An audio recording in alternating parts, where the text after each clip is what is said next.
이번에는 중년의 자녀와 노부모의 관계. 우리가 기도 제목 나눌 때 부모님에 대한 기도 제목들이 되게 마음이 저리는 기도 제목들이 많아요. 맞아요.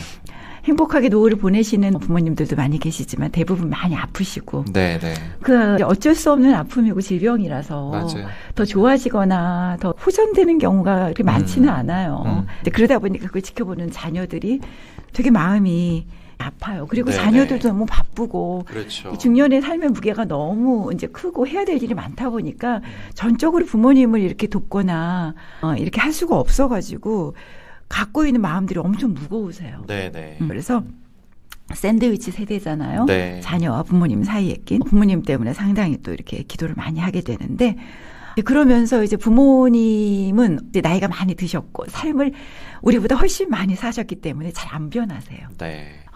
늙으시고 또 나이가 드신 부모님은 절대 잘 변하지 않는다. 변하지 않는다. 이게 진리입니다. 네. 제가 아까 분화에 대해서 이야기했었는데 네네. 우리가 자녀에 대해서도 분화시켜야 되지만 사실은 우리가 노부모님으로부터 분화되지 못한 가정들이 상당히 많아요. 네네. 우리 자신도 분화가 뭔지 모르고 살았어요. 그렇죠. 그냥 부모님 일이라면 내 일이고 또 내일도 부모님 일이고 네. 한 덩어리가 돼서 살아왔던 게 우리거든요. 네. 사실은 한국의 전통적인 가족주의 안에서 자녀와 부모의 밀착된 고리를 계속해서 중년까지 아까 말한 것처럼 심리적인 탯줄이 더 질겨지고 더 견고해지는. 네. 부모님은 이제 의지할 데 없으니까 자녀를 더 많이 붙드시거든요. 네네. 그럼 우리 자녀들도 어떻게 해요? 그렇게 또 케어할 수밖에 없어요. 그렇죠. 그러다 보니까 오히려 이 밀착된 고리가 더 질기고 더 단단해질 수밖에 없지만 이제 부모님의 오랜 질병, 만성적인 질병, 의존 또 문제가 되는 게 뭐냐면 이게 잘 감당이 되면 좋은데 이제 우리도 삶의 양상이 너무 복잡해지고 네. 감당해야 되는 게 너무 많아요. 네. 자녀 문제도 더 크고 내 그렇죠. 건강 문제, 경제적인 문제 되게 커져요. 그러다 네. 보니까 부모님의 거취 문제가 상당히 큰 이슈가 돼요. 네. 네. 이제 나이 드신 부모님은 혼자 생활하시기 어려워지고 이제 보통 핵가족으로 다 따로따로 사시다가 어머님이 연수해지거나 아버님이 연로해지시거나 또 병이 드시거나 아니면 한쪽 부모님이 소천하셔서 부모님이 혼자 남겨진 경우에 네. 이 부모님의 거취에 대해서 어떻게 해야 될 것인가. 네. 네. 또 문제는 뭐냐면 부양해야 되는 문제. 부양의 문제. 아프시면 네. 네. 옛날엔 집에서 어떻게든지 대가족 중심으로 살았을 때는 케어를 할 수 있죠. 그렇지만 지금 핵가족인 상황에서 연로하신 부모님을 끝까지 케어하는 것은 상당히 어렵기 때문에 그러다 보니까 어쩔 수 없이 요양병원이나 요양원 모셔야 하는 그렇죠. 그런 상황들이 생기면서 네. 부모님과 나와의 관계뿐만 아니라 형제들 간에 갈등이 생기기 시작해요.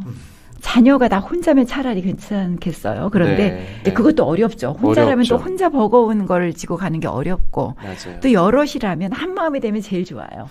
물론 그런 가정도 있어요. 네. 서로 정말 화합하면서 네. 서로 짐을 나누어지면서 잘하는 가정이 많이 있지만 때로는 그렇지 않은 가정들이 있어요. 그렇죠. 형제들의 처지가 다르고 네. 삶이 다르기 때문에 네. 누군가가 더 많이 무게를 지어요. 네. 짐을 지는 형제는 오래 지다 보면 갈등이 생기죠. 그래서 좋았던 관계들이 또 이렇게 깨지기도 하고 네. 이제 부모님으로 인해서 갈등이 생기는 가정들이 생깁니다. 네. 네. 자녀들은 굉장히 마음이 착잡하고 복잡해요. 네. 슬픈 가족의 관계예요. 중견이 되면서 슬픈 가족의 관계들이 이제 펼쳐지게 돼. 예전에 안 그랬는데 우리 예전에 잘 지냈는데 왜 우리가 나이 들면서 점점 이렇게 될까. 네. 속상하고 서운하고 정말 가깝고 밀접한 가족이 가장 힘든 대상이 되는 경우가 상당히 많습니다. 네. 그래서 이제 우리나라 또 전통적인 가정 문화 안에서 장녀에 대한 기대가 커요. 네. 특히 성공한 자녀에 대한 기대도 커요. 네. 여러 형제가 있어도 성공한 자녀가 있으면 부모님과 형제들이 거기에 의존하는 경우도 상당히 크죠. 네. 분화되지 않은 슬픈 가족의 구조 속에서 일어나는 거예요. 그래서 아까 말씀드린 것처럼 자분화가 이루어져야 돼요. 힘들지만 지금이라도 해야 됩니다. 네. 조금씩 의식해야 돼요. 네. 내가 다 책임질 수 없는 거예요. 네. 각자의 삶이 있고 인생이 있어서 서로 같은 울타리에 있어요. 가족이라는 울타리 안에 있지만 각자 개인으로 기능하고 자율적으로 살아가야 되는 거예요. 그것을 지금부터 연습하고 그 생각을 해야 되죠. 네. 각자 잘 살아야 돼요. 그러다가 어쩌다가 만나서 잘 지내는 관계. 적절한 표현인 것 같아요. 네네. 네. 각자 잘 살다가 각자 평상시 잘 살다가. 일상적인 삶을 각자 잘 사는 거예요. 네. 그러다가 어쩌다 만나서도 잘 지내는 관계. 쉽게 얘기하면 따로 또 같이. 네네. 따로 살고 그리고 또 같이도 잘 지내는 이 관계가 가장 좋은 가족의 관계입니다. 그래서 부모 자식이 너무 융합돼서 한 덩어리가 되어 있을 때 안정감을 누리는 관계는 건강하지 않은 관계예요. 그것은 서로 불안해서 하나가 되려고 하는 관계이기 때문에 우리의 불안의 이유가 뭘까? 왜 우리가 서로 이렇게 한 덩어리가 되려고 하나? 왜 서로 하나가 되어서만 안정감을 누리는 걸까? 건강하지 않은데 분명한 이유가 있거든요. 그것들을 한번 찾아봐야 되는 숙제가 있습니다. 네. 그래서 너무 밀착되고 가까우면 오히려 상처를 주고받기도 더 쉬워요. 그렇기 때문에 돈과 정서적인 에너지들이 결국은 집중되고 그러다 보면 나중에 소진돼 그래서 단절하게 되는 경우가 상당히 많습니다. 그래서 오래도록 잘 지내려면 거리두기 하셔야 돼요. 예. 우리 코로나 때 거리두기 이야기 하셨는데 옛날부터 강의할 때 거리두기 얘기를 상당히 많이 했거든요. 네네. 이 이야기는 좀 드릴게요. 우종영 선생님이 쓴 책 중에 나는 나무처럼 살고 싶다라고 한 책이 있어요. 이분이 나무 박사신데 네. 이분이 그 책 안에서 그런 얘기 하죠. 우리가 숲에 가보면 나무들이 들어서 있어요. 근데 나무들이 촘촘하게 있는 것 같아도 사실은 그러지 않아요. 나무와 나무가 일정한 간격을 두고 이렇게 심겨져 있어요. 적절한 간격을 두고 심겨져 있어요. 왜 그러냐면 나무들이 올곧게 자라려면 이 적절한 간격이 필요하다는 거예요. 적절하게 서로의 성장을 방해하지 않으면서 각자 잘 성장할 수 있는 거리, 이것을 그리움의 간격이라고 부릅니다. 그리움의 간격. 네. 네. 그리움의 간격이에요.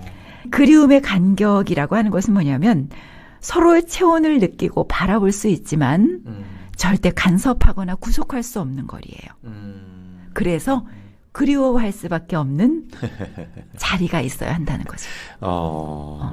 네. 체온이 느껴질 수는 있어야 돼요. 너무 멀면 체온이 안 느껴지잖아요. 그렇죠. 체온이 느껴질 정도의 거리, 바라볼 수 있는 거리. 안 보이면 또 안 돼요. 네네. 너무 멀리 있어서 냉랭하고 안 보이면 단절이지. 그렇죠. 단절이죠. 그거는 나쁜 관계죠. 네네. 근데 체온이 느껴지면서 바라볼 수 있는 관계예요. 그런 거리죠. 그러나 절대 간섭하거나 구속할 수 없는 거리. 그래서 그리워할 수밖에 없는 거리. 네. 그리움의 간격. 그리움의 간격. 이것이 우리 모든 인간관계에서 가장 좋은 관계의 거리입니다. 부모 자식 간에도 그리움의 간격이 있어야 서로 행복할 수 있어요. 이제 자녀와의 관계에서부터 지금 부모와의 관계까지 왔는데 분화가 중요하네요. 분화가 되게 중요하죠. 단독자로 네. 건강하게 서는 것. 그렇죠. 네, 개별성. 개별성. 개별적인 존재라는 거예요. 나의 개별성이 포기되거나 다른 사람 때문에 침해되면 안 돼요. 네네. 내가 개별적인 존재로 살아갈 수 있는 삶이어야 되고 그렇죠. 그러한 가족이어야 됩니다. 네네.